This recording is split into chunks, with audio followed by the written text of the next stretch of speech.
C'est le cas de Walter Andrew Hennessy. Il soutient une thèse incroyable. Les militaires seraient présents en plus grand nombre sur le territoire écossais qu'on ne peut l'imaginer et auraient passé un pacte inavouable avec les extraterrestres. Tout cela se déroulerait dans un réseau de cavernes et de tunnels situés sous les pieds même des habitants.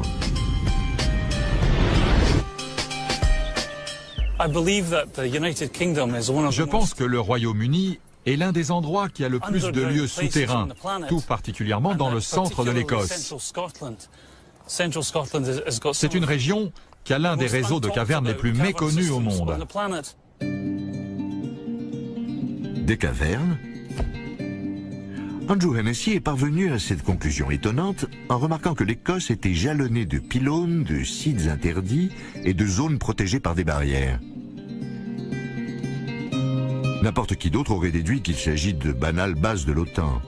Mais pour lui, cela ne sert qu'à couvrir une activité souterraine foisonnante.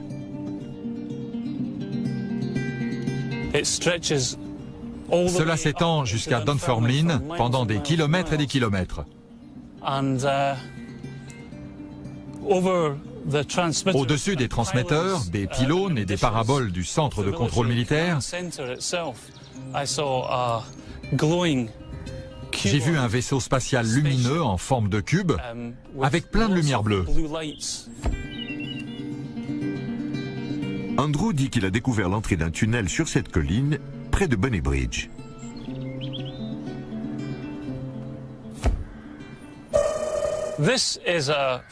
C'est la sortie de secours sur le côté sud d'un des plus grands centres de contrôle d'Europe de l'Ouest.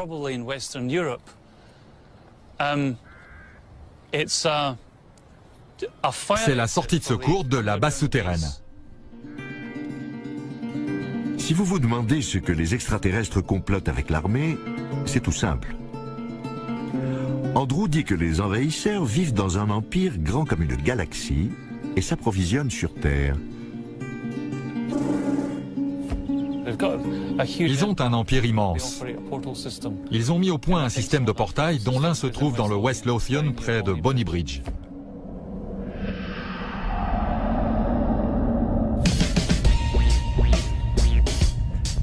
D'après lui, les extraterrestres ne parcourent pas l'espace en volant. Ils préfèrent utiliser des portails entre leur galaxie et la nôtre, qu'ils ont disséminés dans des lieux importants sur le globe. Comme par hasard, l'un d'eux se trouve près de chez lui. Certains disent qu'ils voyagent dans le temps, qu'ils traversent des portails interdimensionnels pour faire l'aller-retour avec la Terre. Cela semble assez peu plausible comme hypothèse, mais si jamais elle venait à se vérifier, cela expliquerait pourquoi les ovnis semblent revenir aux mêmes endroits. S'il y a un portail en Écosse, où est-il? Réfléchissons-y un moment en regardant la carte du triangle de Falkirk. Voici les endroits où les ovnis ont été aperçus. Ils semblent éparpillés sur une surface de 1300 km et certains points sont situés près de bases militaires. Mais il y a un autre endroit où les témoignages ont afflué, à 64 km de Bonny Bridge.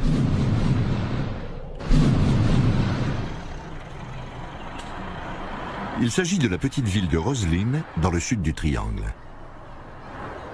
C'est là que les ovnis ont été décrits avec le plus de précision et que la photographie présumée la plus nette a été prise.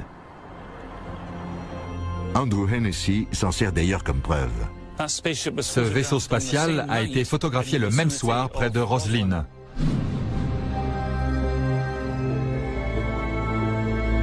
À première vue, Roslyn est une petite ville anodine. Pourtant, elle abrite un lieu hors du commun, la chapelle.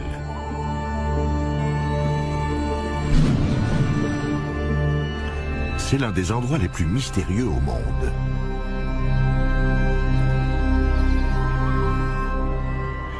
Jim Monroe est un historien local.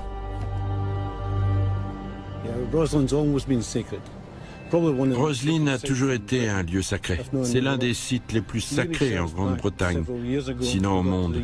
Nous avons fait des recherches qui nous ont menés en l'an 700, une époque où il y avait certainement des druides.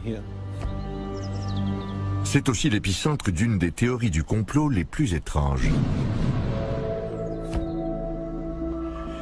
Voilà les faits dont nous disposons. La chapelle a été bâtie en 1446 par William Sinclair. On dit qu'il faisait partie des Templiers, un ordre chrétien très riche et très puissant qui a fini par être excommunié par le pape. Quel rabat-joie! Depuis, on a murmuré que les Templiers avaient trouvé le secret de la vie éternelle. Plutôt farfelu, non? Mais pas autant que la théorie qui a conféré à Roselyne sa célébrité récente. Dans Da Vinci Code, Dan Brown écrit que c'est dans la chapelle de Roselyne que les Templiers ont enterré le Graal. Leur raison? Ils ont découvert le secret le plus inavouable du Vatican, le christianisme est une supercherie. Lynn Pecknett est une auteure qui a également écrit sur Roselyne. Le public cherche à croire en quelque chose.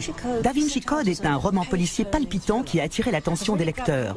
Il leur a dit « Attention, on nous a dissimulé la vérité pendant 2000 ans sur la nature d'un phénomène primordial. Le christianisme. Tout d'un coup, on découvre que tout est faux. »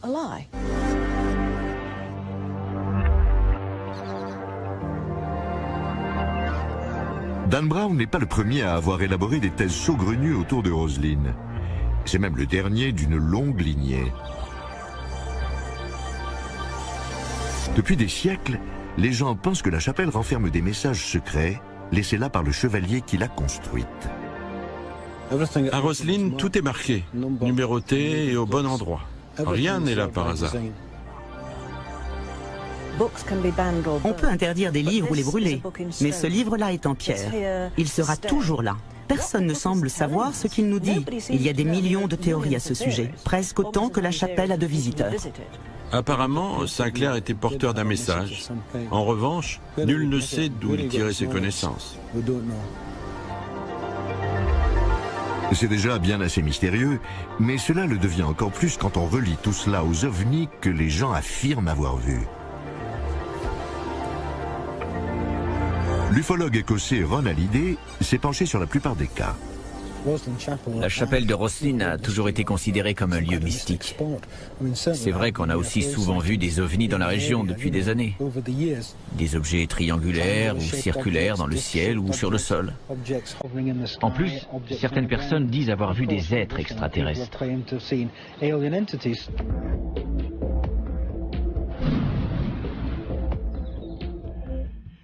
Plusieurs personnes ont émis l'hypothèse que certains détails inexplicables présents dans la chapelle étaient dus aux extraterrestres. Par exemple, des sculptures de maïs américain, sculptées bien avant que l'Amérique ne soit découverte. Ou ces plantes grimpantes enroulées autour du pilier de l'apprenti, en une représentation quasi parfaite de la double hélice de l'ADN. Des extraterrestres super évolués ont peut-être donné certaines connaissances avancées à William Sinclair pour qu'il laisse ces messages. Vous trouvez l'idée extravagante? Certes, mais ce n'est pas tout. En effet, certains habitants du coin sont convaincus que quelque chose d'encore plus puissant que le Graal se trouve dans la chapelle. Un portail extraterrestre vers une autre dimension. D'où leur est venue cette idée? Dès les premières fois où les gens ont déclaré avoir vu des ovnis et des extraterrestres, cela s'est passé près de bâtiments à la riche et mystérieuse histoire. Des monuments comme les pyramides égyptiennes, Stonehenge en Angleterre, et aujourd'hui la chapelle de Roselyne en Écosse. Certains prétendent que ces vénérables sites sont des portails vers d'autres dimensions. Cela expliquerait pourquoi beaucoup de gens voient des phénomènes étranges aux alentours. Il est possible que dans le passé, les gens connaissaient ce lieu, qui permettait d'établir un lien avec d'autres dimensions ou d'autres univers. C'est pour cela qu'ils ont construit la chapelle de Roslin à cet endroit précis. Roslin et un autre lieu dans le West Lothian, près de Bonnybridge, sont deux endroits qui ont servi pour le voyage entre les dimensions et les univers. Cela explique peut-être pourquoi les gens voient souvent des ovnis qui disparaissent d'un instant à l'autre.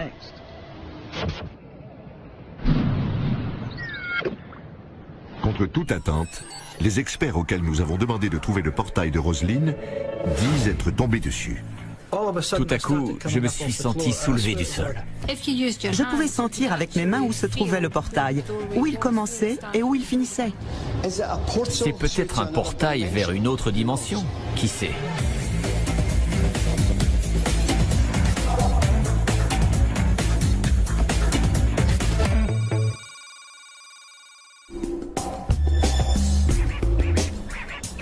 Y a-t-il un portail extraterrestre à Roslin? Si c'est le cas, le code mystérieux se trouvant dans la chapelle peut-il servir à l'ouvrir? D'après certaines personnes inquiétantes que vous allez voir, le code a été révélé aux Écossais il y a 500 ans par des extraterrestres aux connaissances prodigieusement avancées. Nous allons examiner cette théorie. L'endroit tout désigné pour chercher ce fameux portail interdimensionnel est l'intérieur de la chapelle de Roslin. Nos enquêteurs tout désignés sont les spécialistes locaux du paranormal. Brian Allen et les médiums Anne-Marie Snedden et Jim Lockhead. Eux-mêmes sortent un peu de la normale, il faut dire. Mais qui d'autre appelé pour localiser un portail galactique? Nous les avons laissés 3 heures à Roslin pour voir s'ils pouvaient rencontrer des phénomènes étranges. Ils ont fouillé les coins et les recoins du village et ont trouvé leur comptant de faits inquiétants.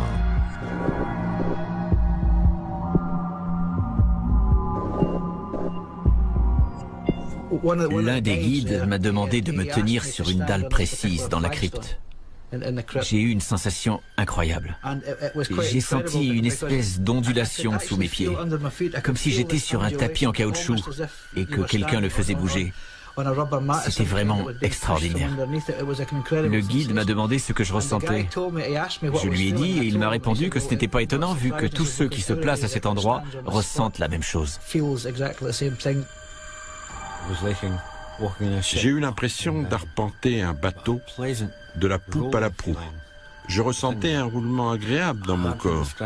C'est difficile à décrire. Cela n'allait pas sur le côté.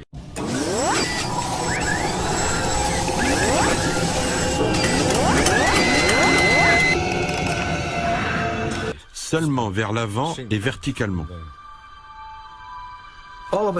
Tout d'un coup, j'ai commencé à décoller du sol. Je vous le jure. C'était comme si on me prenait par les talons et qu'on me poussait vers l'avant. Et j'ai trébuché. Brian Allen et ses amis sont tombés sur le portail, au sens propre. Je pouvais sentir avec mes mains où se trouvait le portail, où il commençait et où il finissait. C'était comme un grand tube. J'ai senti la porte sous mes doigts. Elle a bougé légèrement quand j'ai appuyé. Mais ce n'est pas tout. Non seulement ils ont détecté le portail, mais ils ont une théorie ingénieuse pour l'ouvrir. Ils disent que la réponse se trouve dans la chapelle. Je suis convaincu qu'il existe un portail dans la chapelle de Roslin. Et je suis sûr que le moyen de l'ouvrir se trouve aussi dans ce bâtiment. C'est au vu et au su de tous, mais il faut seulement pouvoir décoder les informations. Dans le plafond de l'aile sud-ouest de la chapelle se trouve une série de cubes arrangés en motifs étranges dont la signification a toujours échappé aux visiteurs. Cependant, Brian Allen dit en avoir percé le secret. C'est grâce à ces cubes que l'on peut ouvrir le portail. Je pense que la clé réside dans ces cubes. Leurs faces sont ornées de motifs parfois différents, parfois répétés, parfois uniques, qui composent une partition musicale. Je pense qu'on peut la lire en utilisant ce qu'on appelle les figures de Chladni. Les figures de Chladni désignent les célèbres expériences faites par le savant allemand Ernst Chladni. C'est l'une des premières méthodes d'observation des ondes sonores dont nous ayons la trace. Nous avons demandé au professeur d'acoustique de l'Université d'Édimbourg de nous aider à éprouver cette théorie.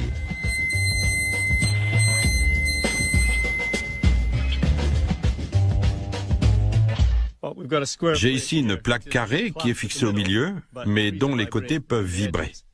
On peut y parvenir de plusieurs façons, mais la méthode courante est de prendre un archet de violon et de le frotter sur le bord. On peut faire apparaître les figures en saupoudrant la plaque de sel ou de sable. Quand on frotte avec l'archet, le sel est soulevé à l'endroit où la plaque vibre et une figure apparaît.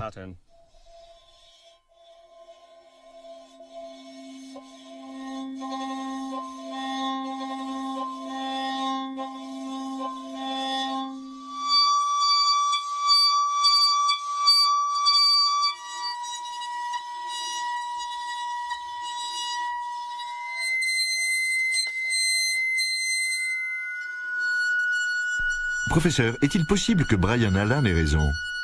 Les figures du plafond de la chapelle de Rosslyn sont-elles les figures d'ondes sonores comme celle-ci? C'est possible, hein? Si on joue une note précise, on peut en trouver le ton sur un piano et l'écrire. On peut recommencer avec une autre figure, la noter également et ainsi de suite.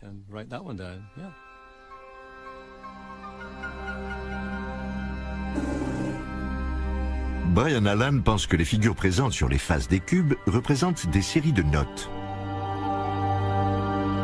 Selon lui, elles indiquent une mélodie qui fera vibrer les cubes et permettra l'ouverture d'un portail interdimensionnel.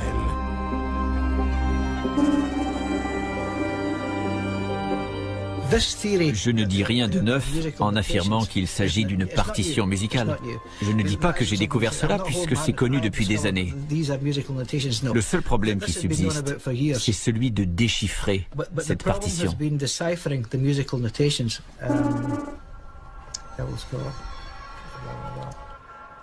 Selon les médiums, le portail s'ouvrira si l'on joue les notes qui figurent sur les cubes de pierre.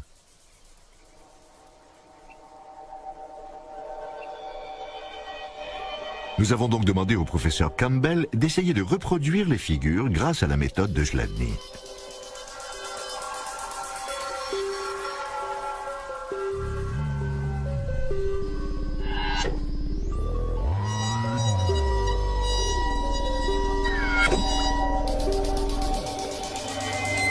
Il a essayé différentes substances sur sa plaque et avec plusieurs parties de son archet, 3 heures durant.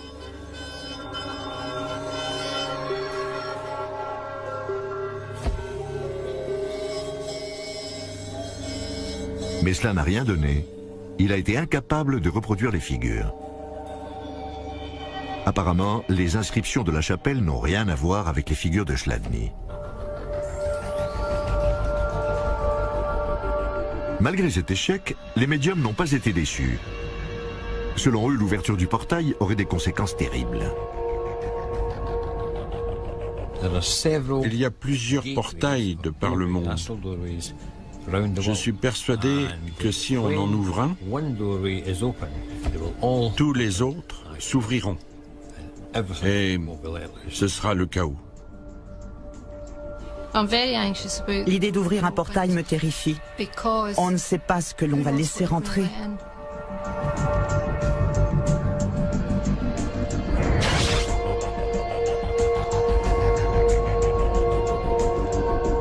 Malgré tout, il peut exister un portail ou un code.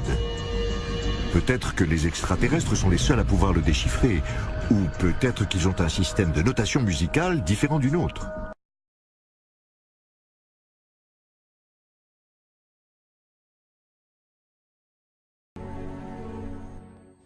Si vous allez un jour à une convention d'ufologues, comme il y en a des centaines chaque année, vous constaterez qu'on accorde une grande attention aux gens qui disent avoir été enlevés par des extraterrestres.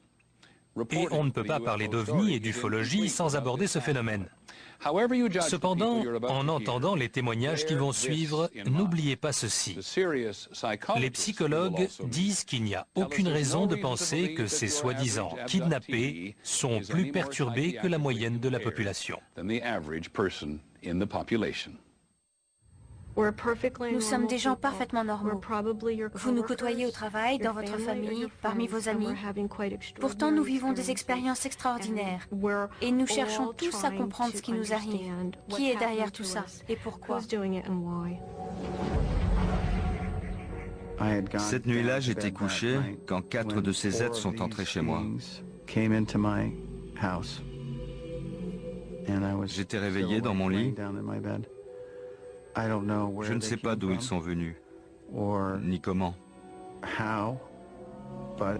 Mais ils sont entrés très rapidement et se sont avancés vers moi. Soudain, ils se sont tous retrouvés à côté de mon lit, à ma droite. Je me suis tourné vers eux. J'étais sûr que j'allais mourir. Ils mesuraient 1,20 m.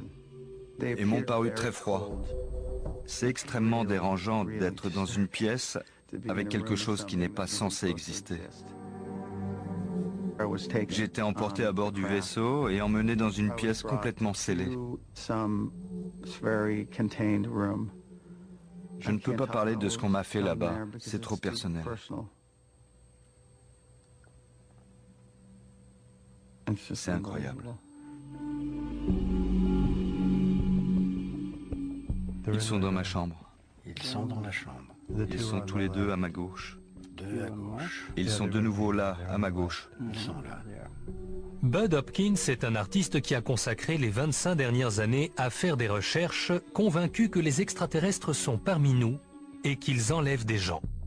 À quoi ressemblait-il? 1,20 m, 1,35 m de haut. Il consigne les récits de gens emmenés à bord de vaisseaux spatiaux puis ramenés sur Terre avec un souvenir confus ou inexistant de cette expérience. Je suis incapable de bouger. Pourtant j'essaie. J'ai travaillé avec des centaines et des centaines de kidnappés. Et il ne fait aucun doute que ça dure depuis des années. Peut-être pas aussi fréquemment que ces derniers temps, mais avant, on ne savait à qui raconter cela. La majorité des gens ont l'impression que ça n'a pas pu leur arriver. C'est Bud Hopkins qui a convaincu une grande partie de la communauté des ufologues que l'abduction est un phénomène réel.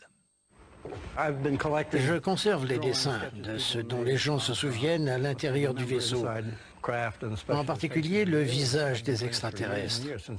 Je fais ça depuis de nombreuses années, depuis 1975. La caractéristique principale est le crâne énorme, alors que la bouche est presque inexistante, une fente minuscule. Bud Hopkins a été le premier. Il a publié des ouvrages et des articles dans des magazines, a donné des conférences, puis les autres ont suivi. Aujourd'hui, l'abduction est un thème récurrent au cinéma et à la télévision. D'après un sondage effectué en 2002, un Américain sur 5 est convaincu que le phénomène est réel. Quant aux kidnappés, ils sont profondément traumatisés par le souvenir de ce qu'ils ont vécu. La plupart des abductions que j'ai subies ont eu lieu dans mon lit en pleine nuit. Mais ça n'est pas vrai dans la majorité des cas. La plupart des abductions que j'ai subies ont eu lieu dans mon lit en pleine nuit. Mais ça n'est pas vrai dans la majorité des cas. Je suis couchée et j'éprouve une sensation de peur. Il y a quelque chose dans la pièce et je ne peux plus bouger. Je ne pouvais plus bouger la tête sur le côté, mais en regardant vers le pied du lit, j'ai vu des gens. Je vois des yeux qui me traversent. Et ensuite, je ne me rappelle plus rien. Et je me réveille le lendemain matin. Parfois, la personne se rappelle le début et la fin de l'expérience, mais pas ce qui s'est passé entre les deux. Et c'est une vraie torture. Alors, ils viennent me voir et on entame le travail de recherche.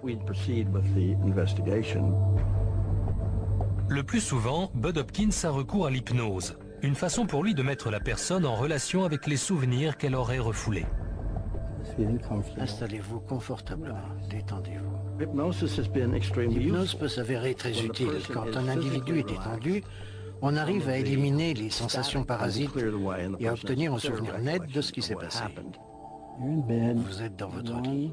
1, c'était il y a longtemps, veuillez retourner. 2, vous y êtes presque. 3. Il me regarde très attentivement. Je dis « il », mais je ne sais pas. Une des choses qui a attiré mon attention dès le départ, c'est la similitude entre tous ces cas, les mêmes détails qui revenaient toujours. Grâce à la régression sous hypnose, je me suis rendu compte qu'il y avait un vaisseau spatial d'une trentaine de mètres de long à gauche de ma maison. Un extraterrestre en est descendu et s'est retrouvé à côté de mon lit. Il tend la main, je tends la mienne. Sa peau est toute parcheminée,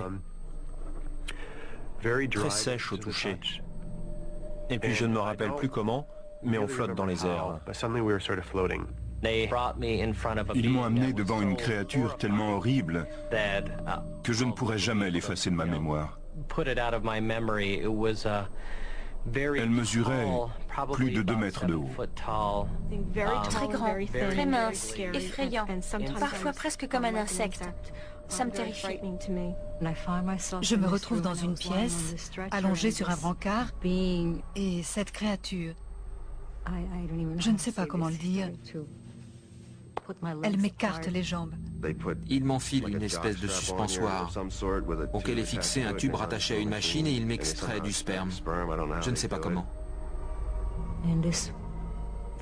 Ensuite, la femme amène un bébé et me le tend. Immédiatement, je sais que c'est le mien. Je dis, c'est mon bébé. Mais elle me le reprend et dit, non, il est à nous. 5, vous commencez à vous réveiller. 4, vous vous réveillez. 3, vous y êtes presque. 2, 1, vous êtes réveillé. Je suis content qu'on l'ait fait. On ne savait pas tout ça. Non. Bud étudie tout cela depuis très longtemps. J'apprécie beaucoup la compréhension dont il fait preuve et l'aide qu'il apporte aux gens. C'est un homme bon. Mais la compétence de Bud Hopkins dans l'hypnose est contestée par les psychologues. Rien ne prouve que l'hypnose peut aider à retrouver des souvenirs, ni que les souvenirs éventuellement retrouvés soient précis. Sous hypnose, on a la sensation que l'expérience est vraie. On accorde du crédit à ce qui remonte. Or, la plupart du temps, c'est un pur produit de l'imagination et de la suggestion. Comme d'autres psychologues et chercheurs à l'université de Harvard qui ont travaillé avec des kidnappés, le docteur Susan Clancy pense qu'un trouble du sommeil assez répandu explique la majorité des cas d'abduction. Quand on leur demande de raconter le début de leur expérience, les sujets interrogés décrivent quelque chose qui ressemble étrangement à la paralysie du sommeil. Voilà comment ça se passe. On se réveille, généralement en pleine nuit, on est terrifié, paralysé, submergé par un sentiment de peur. Certains disent sentir une présence, quelque chose qui se trouve dans la chambre. D'autres voient des formes ou des lumières. Ça arrive très souvent. Au cours d'un épisode de ce genre, la personne sort d'une phase de mouvement oculaire rapide ou de sommeil paradoxal qui correspond aux périodes de rêve. Pendant cette phase, tout le corps est paralysé, et heureusement, car sinon on vivrait ses rêves. Mais parfois, il arrive que les yeux du dormeur s'ouvrent. Il voit sa chambre. Il est réveillé, conscient. Il se rend compte aussi qu'il est totalement paralysé. Brusquement, il sent son corps parcouru de fourmillements. Il voit des éclairs lumineux, il entend des bruits et sent comme une présence dans la pièce. Si on ignore ce que c'est, ça peut être très angoissant. Ce genre de manifestation existe depuis toujours et dans toutes les cultures. Ainsi, il y avait les incubes et les succubes, les démons qui rendaient visite aux gens au Moyen-Âge. Chez nos sujets, ces visiteurs sont interprétés comme des extraterrestres. Ces personnes finissent par se rendre chez un hypnothérapeute qui souvent partage leurs convictions. Pendant ces séances de régression, le thérapeute les ramène au moment où elles étaient paralysées dans leur lit pour tenter de comprendre ce qui s'est passé. C'est à ce moment-là que remontent ces souvenirs. Elles sont emmenées hors de la pièce par la fenêtre jusqu'à un vaisseau. Là, des créatures extraterrestres leur font subir des expérimentations de reproduction hybride, etc. Et c'est comme ça qu'on se retrouve avec une victime d'abduction. Pourtant, convaincus de la réalité de leur expérience, ces gens rejettent toute explication psychologique. Ce ne sont pas des divagations. Ces êtres étaient réellement dans la même pièce que moi. Tout ce dont je me souviens est réel. C'était tout à fait réel. C'est réel. Ces personnes sont profondément bouleversées et terrifiées par les souvenirs de ce qu'elles croient avoir vécu. C'est d'ailleurs pour cela qu'elles y croient. Si j'avais ce genre de souvenirs, moi aussi j'aurais du mal à ne pas y croire. Si c'est réel, nous sommes tous concernés. Nous devons en savoir plus. Il faut poser des questions, c'est très important. La vie existe ailleurs dans l'univers et nous sommes littéralement des bébés.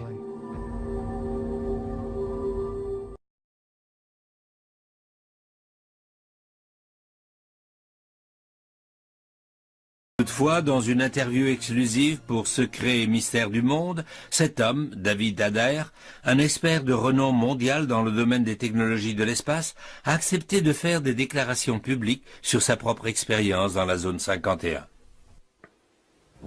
J'ai construit une première fusée à 17 ans, après de nombreuses tentatives pour y parvenir. Elle faisait environ 3 mètres de haut et elle pesait environ 1 tonne. La conception du réacteur était en quelque sorte unique. Il s'agissait d'un réacteur EMFC, soit un réacteur basé sur le principe du confinement de la fusion électromagnétique. On a eu le soutien de tout le monde. Avec l'aide du Congrès et celle de l'armée, une fois l'engin prêt, on l'a transporté à la base aérienne de Wright-Patterson et puis jusqu'à White Sands, au Nouveau-Mexique. Le 20 juin 1971, on a procédé au lancement. La fusée était extrêmement rapide. Elle a décollé de l'endroit prévu et Arthur Rudolph m'a transmis les coordonnées par radio pour la faire atterrir à Groom Lake, au Nevada. La fusée a atterri grâce au parachute qui était attaché et nous avons pris l'avion de White Sands à Groom Lake. À notre arrivée, on a pu constater 2 pistes d'envol de plus de 3000 mètres chacune, ce qui est une base aérienne importante. Une fois au sol, quand nous sommes arrivés au hangar central, nous nous sommes arrêtés et tout à coup, le sol tout entier s'est affaissé sous nos pieds. En fait, nous étions sur un ascenseur géant. On est descendu à environ 60 mètres sous terre et lorsque nous sommes enfin sortis, on a vu qu'on se trouvait dans une installation gigantesque, surmontée d'une sorte de toit en cascade comme un arc-en-ciel. Et puis les murs ont glissé et on a alors aperçu d'énormes espaces de travail et des bureaux. On est passé à côté d'une rangée d'ateliers et dans un couloir d'accès de marchandises, là, on s'est arrêté devant un hangar sur notre gauche. Et ils sont descendus. Puis cet homme a ouvert des portes coulissantes. Nous sommes entrés dans cette pièce avec des lumières partout et c'était frappant car il n'y avait aucune ombre. Un peu comme dans un atelier de peinture. Et il y avait quelque chose sur une énorme table qui était recouvert. Ils ont appuyé sur un bouton et des câbles ont soulevé l'énorme couverture. Quelle surprise, c'était un réacteur EMFC, mais celui-ci avait la taille d'un autobus. Mon réacteur et celui-ci fonctionnaient selon les mêmes principes, mais le mien, c'était l'équivalent d'une 2 chevaux, alors que celui-ci, c'était une Ferrari.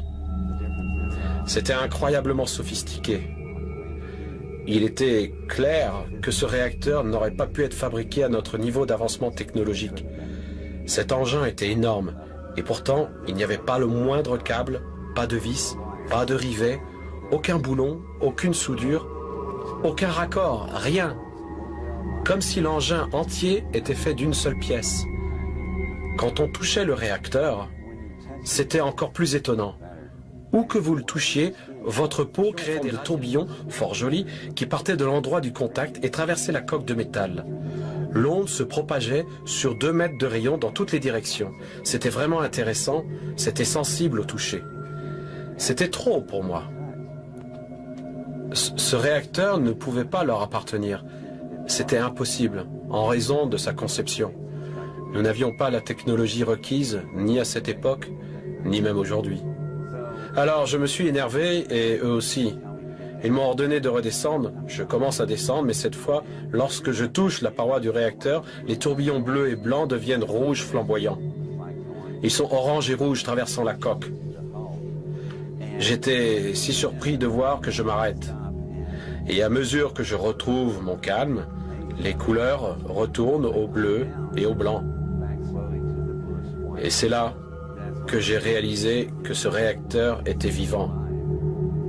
Il ne réagit pas aux radiations thermiques, mais plutôt aux ondes. Il s'agit en fait d'un réacteur symbiotique. Autrement dit, il est capable de communiquer avec les occupants de l'aéronef.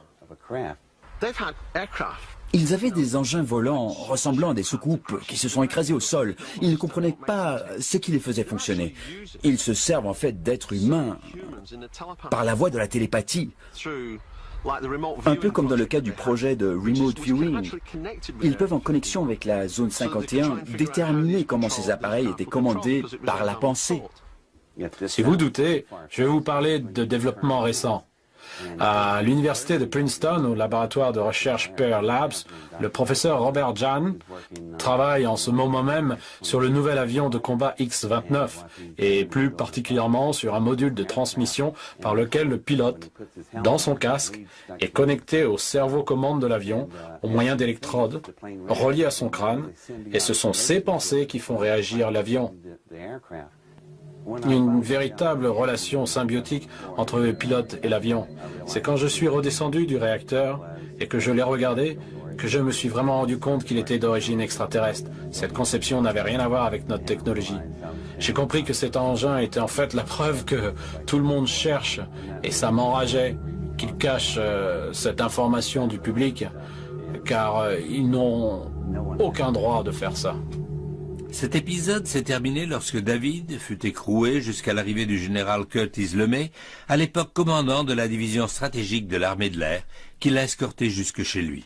Oui, LeMay est revenu me chercher. Il m'a fait comprendre qu'il n'en avait pas terminé avec moi. Il m'a assuré qu'il me couvrirait, mais qu'il reviendrait dans ma vie tôt ou tard. Et le général avait raison. À peine s'était-il diplômé, David Adair reçut sa convocation au service militaire pour 8 années au service de la marine de guerre des États-Unis. Mais le jeune spécialiste en fusée reste parmi les seuls à avoir vu et touché ce qu'il considère encore comme étant un réacteur symbiotique, voire même biologique, d'origine extraterrestre. Et si les mystérieux engins volants vus dans le ciel de la zone 51 n'avaient pas été récupérés à la suite d'accidents d'OVNI, notre gouvernement aurait-il pu collaborer en secret avec une autre civilisation? Existe-t-il des relations d'amitié entre nous et des êtres venus d'un autre système? Juste au cas où vous auriez encore des doutes, si la base secrète, la plus connue des États-Unis, reste au-dessus de la loi et bien impliquée dans des projets secrets, une résolution présidentielle datée du 25 septembre 1998 devrait suffire à rassurer tout le monde. Dans ce document, le président Clinton exemptait les forces de l'armée de l'air, opérant à proximité, de toutes les législations portant sur les déchets dangereux ou solides, tant à l'échelon fédéral, de l'État qu'interétatique, et qui supposerait la divulgation de renseignements classés secrets et dont la divulgation serait préjudiciable à la sécurité nationale. Mais de qui doit-on protéger la nation? Personne ne met en cause les déclarations de Robert Lazar sur son travail sur un modèle grandeur nature de ce vaisseau extraterrestre. Il s'agit de l'information la plus importante des 100 dernières années. Et d'après David Adair, un réacteur encore plus grand et avec des proportions et une puissance énorme serait également entre les mains du gouvernement des États-Unis depuis plus de 30 ans. Mais que peut-on déduire de la description d'une technologie d'origine extraterrestre? Comment est-elle arrivée aux mains des hommes? D'après Robert Lazar, il aurait eu accès à des renseignements qui pourraient constituer une preuve irréfutable de l'existence de vie intelligente sur d'autres planètes. Dans l'interview filmée de Lazar, il affirme qu'on lui a montré des documents officiels lorsqu'il se trouvait dans la base top secret S4, disant noir sur blanc que les êtres qui nous ont transmis les secrets sur la soucoupe volante provenaient du système stellaire Zeta Reticuli, situé à quelques 35 années-lumière de la Terre. Ces êtres feraient entre 1 mètre et 1,50 m et pèseraient entre 12 et 25 kg. Une peau grisâtre et un grand crâne avec des yeux panoramiques en forme d'amande. Ils seraient en mission sur la Terre depuis longtemps et ont présenté des photographies qui dateraient d'il y a plus de 10 000 ans. Des échanges de matériel et d'informations ont eu lieu dans le Nevada jusqu'en 1979, lorsqu'un conflit mit fin au programme de façon soudaine. Rares sont ceux qui ont fait le lien à l'époque, mais l'identification faite par Lazar du système Zeta Reticuli vient appuyer un récit fascinant, raconté il y a 20 ans par Betty Hill, l'une des premières à avoir été enlevée par un ovni. Lorsque Betty était à bord du vaisseau, elle a eu la présence d'esprit de jeter un bon coup d'œil et de poser des questions. Et elle a vu afficher ce qui ressemblait à une carte de la galaxie. Elle a demandé au présumé leader du groupe ce que cela représentait. Et il a répondu, « Bien, voyez, ceci représente notre secteur de l'univers. » Et ça, Betty s'en souvient clairement. Il semblerait que cela soit gravé dans son subconscient, ce qui lui a par la suite permis de retracer un schéma de ce qu'elle avait vu sur la carte dans le vaisseau. Personne ne savait ce que cela représentait, excepté une jeune astronome très brillante, Marjorie Fish. Elle l'a regardé et elle a dit « Je pense que je peux déchiffrer quelque chose. » Et, au bout de 6 années de recherche, Marjorie a reconstitué ce qu'elle pensait être la carte dont Betty avait le souvenir.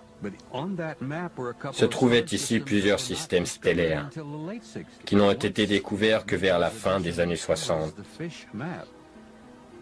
Les découvertes ultérieures ont alors rendu la carte interprétée par Fish valable. Le système stellaire, d'où le commandant du vaisseau a dit à Betty qu'il provenait, est appelé Zeta Reticuli. Betty Hill aurait-elle pu inventer tout ça? Et Bob Lazar aurait-il tiré ce nom d'un chapeau de magicien? Ou sommes-nous enfin en présence de preuves irréfutables de la venue d'extraterrestres sur Terre, voire d'enlèvements liés à la zone 51? Betty et Barney n'ont pas menti, car dans les années suivantes, leur récit n'a constitué qu'une partie infime de la vaste quantité de preuves confirmant que ces événements sont réels. Mais alors est-il possible que le gouvernement ait conclu une sorte de contrat avec les extraterrestres? Une telle hypothèse est-elle envisageable? Il est possible que nos gouvernements arrivent à une entente avec un autre monde. En contrepartie de la technologie de pointe que nous avons acquise en si peu de temps, nous leur avons peut-être donné autre chose, comme la possibilité d'aller et venir et de se servir de notre Terre comme relais vers d'autres planètes.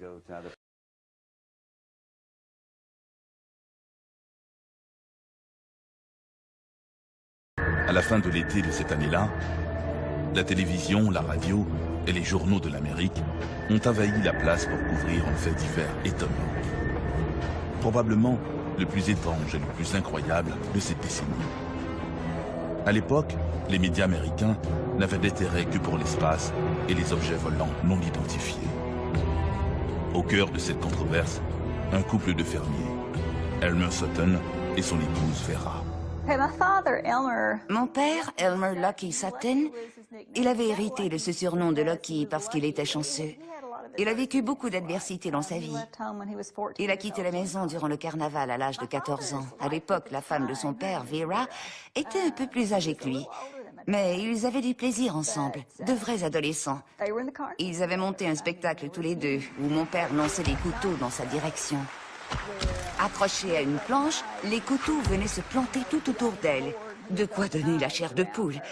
Pourquoi ils faisaient ça, je n'en sais rien, mais ils l'ont fait. Ils étaient comme ça.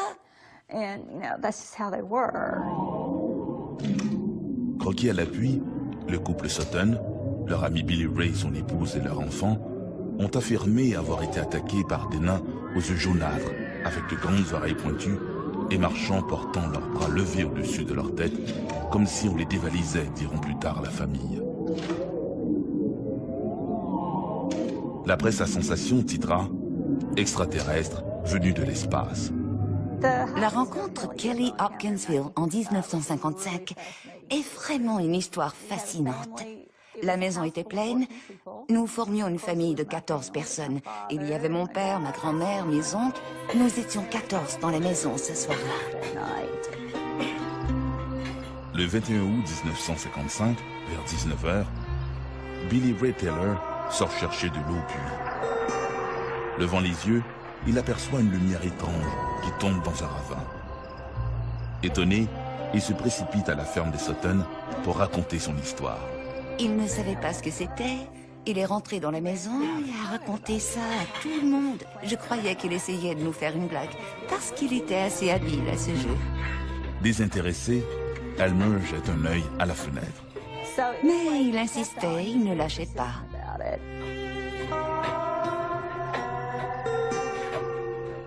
Mais comme toute la maisonnée s'apprête à desservir la table pour y jouer une partie de cartes, la lumière de Billy, que tous croient n'être qu'une étoile filante, est vite oubliée dans le brouhaha.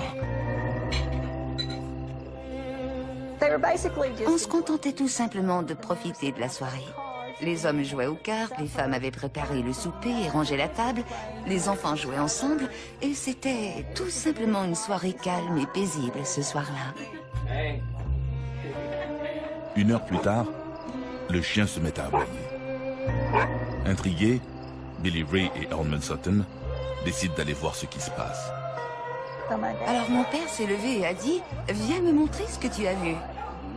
Et ils se sont rendus près du puits. Billy Ray a pointé le ciel. En lui décrivant ce qu'il avait vu, mon père lui a dit que ça devait être une étoile filante ou une pluie météorite, parce qu'il y avait beaucoup de météorites ce mois-là. Et il a répondu « Non, non, Loki », parce que le surnom de mon père était Loki. « Non, Loki, ce n'était ni l'un ni l'autre. C'est quelque chose que je n'ai jamais vu. » Alors ils sont revenus vers la maison, et comme ils allaient rentrer, ils ont aperçu quelque chose qui sortait du bois. Quelque chose qui mesurait environ 1 mètre, 1 mètre et demi. Ils se sont précipités dans la maison et ont annoncé à tout le monde « Il y a quelque chose, mais on ne peut pas expliquer ce que c'est. » C'est là que ma grand-mère s'est dit que pendant qu'ils étaient dehors, les 2 gars avaient échafaudé toute cette histoire pour faire peur aux filles. Alors on leur a dit d'arrêter parce qu'ils faisaient peur aux enfants. Il y avait plusieurs enfants dans la maison et mon père a répondu « Non maman, il y a vraiment quelque chose, je suis honnête. » Ma grand-mère a compris qu'ils étaient vraiment sérieux quand mon oncle et mon père ont attrapé le fusil et la carabine et se sont dirigés vers la porte pour faire le guet. Pas longtemps après, ils sont sortis et les coups de feu ont commencé. Un vrai western. Sur le porche, Elmer tire sur un butin qui bondit du toit de la galerie pour s'enfuir dans la cour. Le bruit de l'impact des balles leur donne l'impression qu'ils tirent sur des seaux en métal vide. Alors, ils ont commencé à avoir vraiment peur, parce que peu importe ce que c'était, ça ne partait pas. La carabine et les fusils ne leur faisaient absolument rien. À chaque fois qu'ils en tiraient un, ils tombaient, ils roulaient et ils revenaient. Ils n'arrivaient à rien. S'engage alors une bataille digne des meilleurs westerns d'Hollywood. Il y a des créatures partout. Ils les tiraient dans les arbres, sur la clôture, dans les fenêtres, sur les corniches, dans les portes, parce qu'ils étaient partout. Cette chasse aux monstres va durer des heures. Barricadés dans leur maison, les Sutton continuent de canarder ces gnomes qui se baladent main en l'air comme si de rien n'était tout autour de leur ferme. Tout ce que mon père disait, c'est qu'il fallait arrêter de tirer et attendre de voir ce qui allait se passer. Alors nous sommes restés calmes et nous les avons entendus marcher sur le toit. La famille était terrifiée. Tout le monde avait l'impression d'être la cible d'une attaque très sérieuse. Ils ne savaient plus que faire. Durant plus de 3 heures, ils allaient sortir la tête, apercevoir une créature et rentrer à l'intérieur. Finalement, ne pouvant plus supporter la situation plus longtemps, ils ont profité d'une accalmie pour se précipiter vers une voiture dans laquelle ils se sont tous entassés pour se rendre au poste de police à quelques milles de là, à Hopkinsville. Ils n'ont pas regardé derrière. Ils ont foncé droit devant. À Hopkinsville, il y avait un officier en service. Nous avons tous couru à l'intérieur et le shérif a levé la tête en demandant que se passe-t-il. Et comme tout le monde parlait en même temps, il a compris, c'est de l'hystérie. À prime abord, ce que comprend le shérif Greenwell, c'est que ces fermiers ont été envahis par une nuée d'insectes géants. Aucun des adultes ne semble ivre, mais tous semblent vraiment paniqués. Selon leur description, ces êtres ressemblent à des lutins. Ils ont expliqué à l'officier de police ce qui leur était arrivé. Et l'officier a constaté qu'ils tremblaient tous, qu'ils étaient vraiment très secoués. Ils ne semblaient pas mentir et avaient l'air vraiment terrifiés par ce qu'ils avaient vu. Le shérif ne savait pas quoi penser. Tout ce qu'il a trouvé à faire, c'est d'appeler le chef de police. Alors, il l'a appelé, lui a raconté ce qui se passait et lui a dit « Appelle Medicineville, appelle Evansville, appelle Fort Campbell, appelle tous ceux que tu peux rejoindre qui pourraient nous aider là-bas. » C'est ce qu'il a fait, il a dit « Je vais vous rejoindre. » Tout le monde retourne à la ferme des Sutton. Le temps qu'il arrive, tout le monde était déjà là. Les journalistes, la radio, tout le monde était là. Les gens de Fort Campbell, qui est une base militaire voisine de Hopkinsville, ils étaient là. Tout le monde en avait entendu parler. C'était tellement rapide. Tout le monde est arrivé. Ils ont fouillé la place. Ils n'ont pu trouver quoi que ce soit. Bien sûr, il y avait des traces de ce qui s'était passé. Il y avait des douilles de projectiles, de carabines et de fusils, partout dans la maison et sur le sol. Il était évident qu'il y avait eu une fusillade. Mais pas de cadavre, pas de sang, rien ne pouvant démontrer que quelque chose avait été touché. Alors ils se sont dit, il n'y a rien ici, retournons chez nous. Tout le monde est reparti, mon père, ma grand-mère et tout le monde a essayé de se calmer et de dormir. Tout le monde était épuisé, mentalement et physiquement. Les enfants étaient terrorisés. Et tout a recommencé. Ils sont revenus. Au beau milieu de la nuit, Glennie Langford, la mère de Loki, en surprend un à sa fenêtre. La nuit de cette rencontre, mon père, qui était, si on peut dire, l'homme de la maison, puisque ma grand-mère était veuve, a pris les choses en main cette nuit-là. Il aboyait des ordres comme « cache les enfants »,« amener les femmes et les enfants dans la chambre arrière »,« charger les fusils ». Tout ce qu'il y avait à faire, c'est lui qui lançait les ordres. Et il était comme ça. Et cette bataille à coups de fusil a duré toute la nuit. Le lendemain de ces événements, les Sutton sont interviewés par Bud Ledwith, un annonceur de la radio WAP d'Hopkinsville. Ils racontent en détail leur terrifiante rencontre et fournissent en dessin des mystérieuses créatures. Dans les jours qui suivent, cette histoire de fermiers aux prises avec des créatures d'un autre monde est relayée d'un bout à l'autre du pays. Les Sutton se retrouvent au centre d'un cirque médiatique.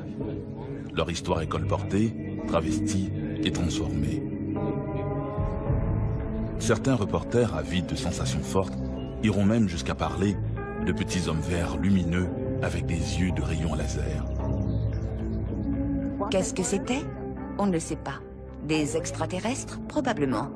C'est là-dessus que le consensus est fait. Et c'est ainsi que nous avons la légende de Kelly Hopkinsville. Même si dans le récit des Sutton, il n'a jamais été question d'extraterrestres, avec les années, l'aventure de la famille Sutton est devenue un classique dans l'histoire des ovnis, inspirant même Hollywood. L'affaire n'a jamais été expliquée. Je crois que la raison pour laquelle un tel cas peut être considéré comme un canular, c'est qu'il est tellement bizarre, tellement inusité. Qu'est-ce que ça pourrait être d'autre? Une telle chose ne peut pas vraiment exister. C'est pourquoi certains ont suggéré qu'ils avaient inventé cette histoire en famille. Et c'est un fait qu'au fil des années, ils se sont toujours tenus. Aucun n'a dit « Je pourrais vous dire un secret à propos de ma famille, mais je ne vais pas vous le dire maintenant. » Non, rien de tel. Ils s'en sont tenus à leur histoire. Ils se sont tenus les uns les autres. Et à ce jour, on ne sait toujours pas avec certitude ce qui s'est réellement passé à Kelly Hopkinsville. Le mot monstre vient du latin monstrum, qui signifie montrer pour désigner des êtres difformes que l'on paradait comme des bêtes de cirque. Il y a vraiment quelque chose de révélant dans les monstres. Ils nous font peur parce qu'ils sont différents. Ils nous montrent à quel point notre univers peut être imprévisible. Et que ce que nous jugeons difforme ne l'est peut-être pas.